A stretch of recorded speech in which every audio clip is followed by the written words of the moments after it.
Good morning po!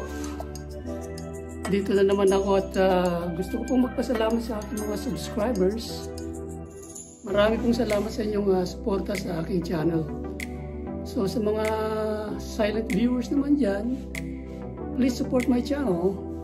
At nang lumaki pa sana itong aking vlog.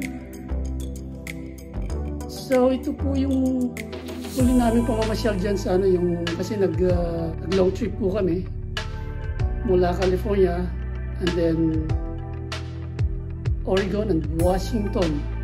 So ngayon po ay nakabalik na po kami dito sa bahay. So yun po nga contents nitong aking channel ay karamihan yung mga pamamasyal sa iba't ibang lugar dito sa US. At saka yung mga pagtatanim, yung mga halaman, mga gulay. Mahilig po kasi ako sa mga ganyan eh. Lumaki po kasi ako sa probinsya ng Zambales, kung saan ay ang probinsya ng Zambales mostly mga farming o kaya yung mga minahan. Pero sa amin po, yung kabuhayan po namin noong araw ay ang father ko, pumapasok po yan sa loob nung may US base pa sa aming lugar sa San Antonio, Zambales. Ang mother ko naman ay doon lang sa bahay, taga-alaga sa mga anak, sa amin, mga bata. Ngayon, mahilig po ako magtanim-tanim ng mga gulay.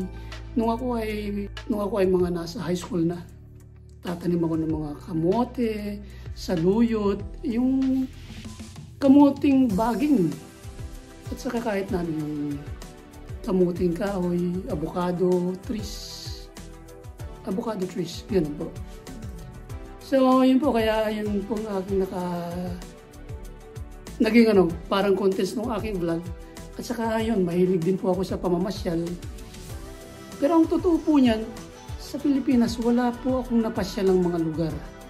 Dahil lumaki akong mahirap, ang aking parents, hindi naman nila kayang ibigay yung aming mga kailangan nung kami mga bata pa.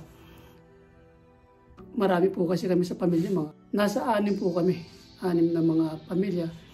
At pangatlo ako sa panganay.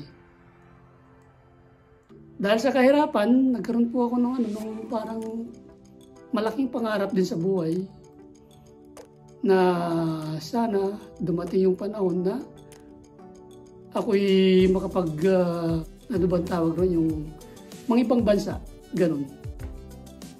So, yun po, at ikukwento ko po sa inyo yung aking buhay kung paano nga ba ako nakapunta ng US.